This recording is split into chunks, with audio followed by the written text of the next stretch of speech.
फिलहाल एक कॉन्सेप्ट और है जिसको आप अर्थिंग कहते हैं। ठीक, दैट इज अर्थिंग। अर्थिंग का मतलब बेटे ये होता है कि किसी भी सर्किट एलिमेंट को अर्थ से कनेक्ट कर देना, यानी कि अर्थ से कनेक्ट करते ही कोई भी एक्स्ट्रा चार्ज जो वहां रहा होगा वो सारा चार्ज चला जाएगा अर्थ में। ठीक, और उस पॉइंट का पोटेंशियल हो जाता है जीरो, जिसकी भी अर्थिंग की जाती है। तो हम लोग देखो इस पर बेस्ड एक सर्किट में बना रहा हूं।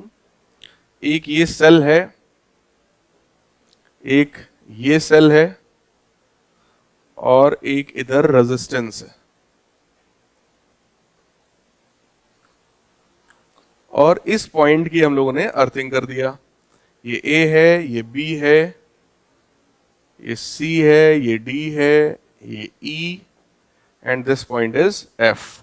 ये 4 ओम का है, ये 3 वोल्ट का है, ये 6 वोल्ट का है, और इस तरीके से अर्थिंग किया। ये 2 ओम का है।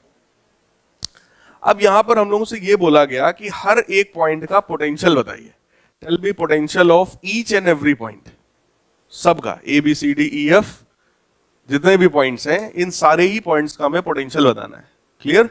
तो अगर आपने अर्थिंग किया, अर्थिंग का ये सिंबल होता है, अगर आपने अर्थिंग किया है इसका मतलब ये हो गया कि इस पॉइंट का पोटेंशियल तो सीधे सीधे कितना हो गया, जीरो। तो potential of the point A निकालने की हमें कोई जरूरत नहीं है, वो सीधे सीधे कितना है, जीरो। और ए से डायरेक्ट एक कंडक्टिंग पाथ से जुड़ा हुआ है बी, तो जो पोटेंशियल ए का होगा वही पोटेंशियल बी का होगा, इसलिए बी पॉइंट का पोटेंशियल भी कितना हो गया, जीरो। क्लियर? अब यहां पर बाकी ऑब्जर्व हम लोग करते हैं, करंट वरंट के बारे में भी देख लेते हैं। इधर से करंट निकलेगा बेटा आई करंट, और जब आई करंट इधर से आएगा यहां पहुंचेगा तो अब करंट डिवाइड होगा, इधर जाएगा I1 और इधर जाएगा I2। इधर से I1 आएगा, इधर से I2 आएगा, घूम फिर के इसमें वापस कितना करंट जाएगा, I। सेल की आदत होती है जितना करंट वो देता है अपने पॉजिटिव से, निगेटिव में उतना ही ले लेता है। ठीक, इसके अलावा हम लोग को किसी भी सर्किट में प्लस माइनस बनाना पड़ता है। तो प्लस माइनस देखते हैं भाई, ये माइनस है और ये प्लस है, ये प्लस है और ये माइनस है। बोलो सेल में प्लस माइनस पता है सबको? अब करंट के हिसाब से देख लेते हैं।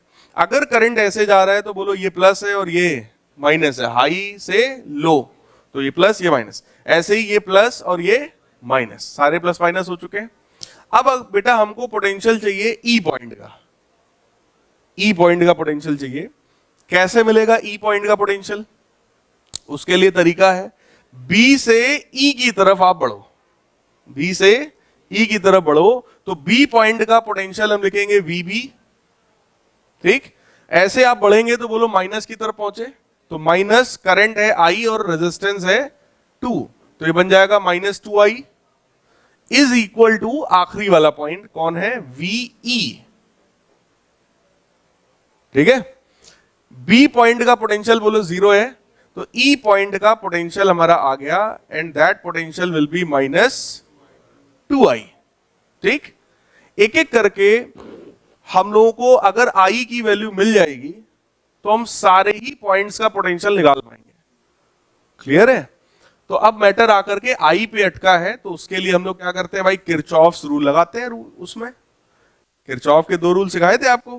ठीक, पहला रूल तो साफ साफ दिख रहा है कि सर I बराबर I1 प्लस I2, तो पहला तो मैं यही लिख दे रहा हूं, I is equal to I1 plus I2।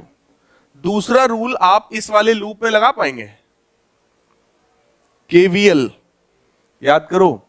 इधर से जब चलोगे तो प्लस पे पहुंचे तो 6, फिर आगे बढ़ो, फिर प्लस पर पहुंचे 3, फिर माइनस का 2i इज इक्वल टू 0।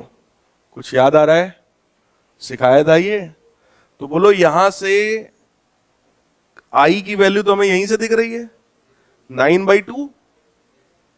बोलो भाई 9/2 दिख रहा है। चलिए ठीक है, इधर की बात कर लेते हैं। इस वाले में, इस वाले में भी ऐसे ही चलिए। जब आप ऐसे चलोगे बोलो माइनस पे पहुंचेंगे, तो -3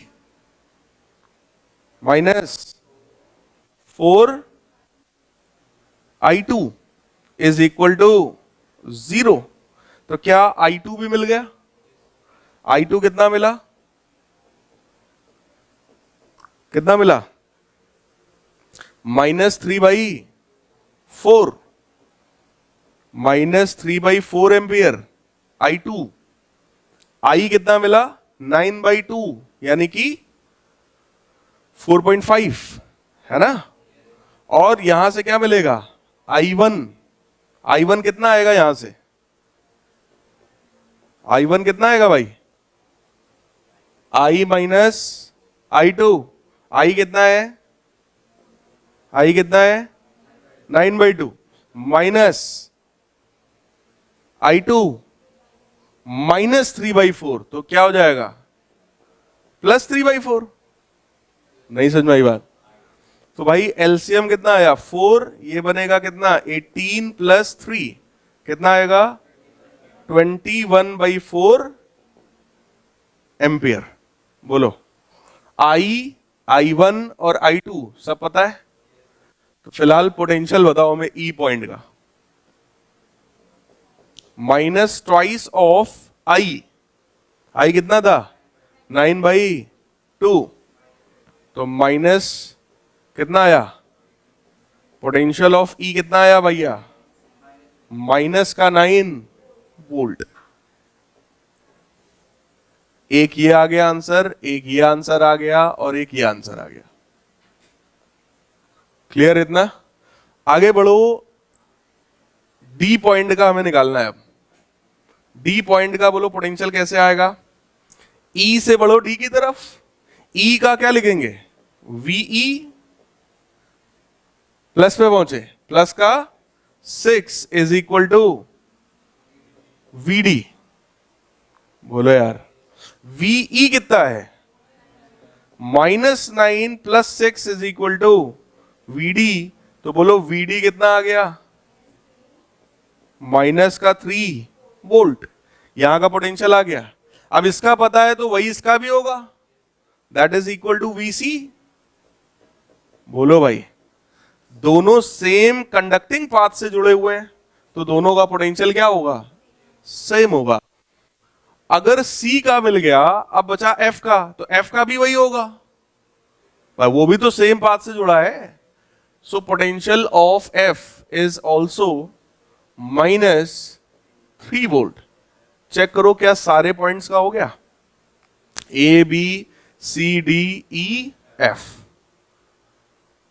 क्लियर है।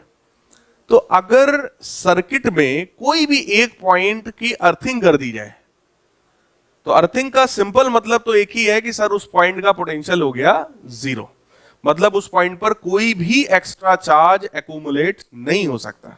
क्लियर। और एक पॉइंट का अगर पोटेंशियल मिल गया तो हम सर्किट के किसी भी पॉइंट का पोटेंशियल निकाल सकते हैं। क्लियर है। अब मैं आपसे अगर एक क्वेश्चन पूछूं कि बेटा हमें आप बी और सी पॉइंट के बीच का पोटेंशियल डिफरेंस बताइए, तो क्या आप बता सकते हैं। पोटेंशियल डिफरेंस मतलब क्या, बी का पोटेंशियल निकालो और सी का पोटेंशियल निकालो, दोनों को सब्ट्रैक्ट करो, 3 वोल्ट आ जाएगा। पोटेंशियल डिफरेंस अब हम इसके किसी भी दो पॉइंट के बीच में निकाल सकते हैं। और वो जो करंट हमने वहां से निकाला, उस करंट में भी ऑब्जर्व करने वाली बात यह है कि आई करंट पॉजिटिव आया था 9/2, मतलब जो डायरेक्शन हमने मानी है वो डायरेक्शन सही है। लेकिन I2 वाला जो करंट आया है वो निगेटिव आया था। I2 निगेटिव आने का मतलब जो डायरेक्शन हमने माना है वो सही नहीं है। ये करंट ऐसे नहीं आएगा, ये करंट ऐसे जाएगा, उल्टा।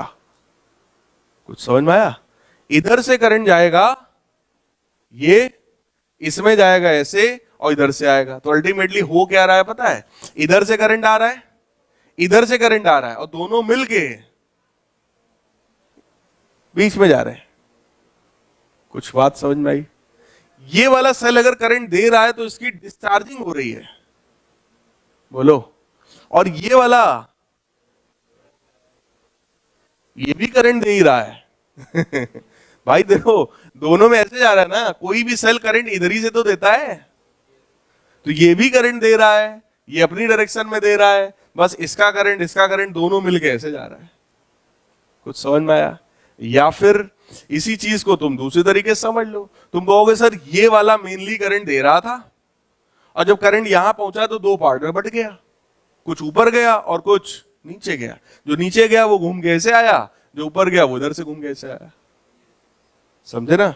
तो हमको फिलहाल इतना बहुत ज्यादा दिमाग लगाने की जरूरत नहीं होती है। आप सब में से जो 2 सेल हैं 3 सेल हैं, कोई एक को मान लो करंट दे रहा है और दूसरा वाला करंट ले रहा है, बाकी जो आंसर आएगा वो अपने आप सब बता देगा कौन करंट ले रहा था कौन करंट दे रहा था।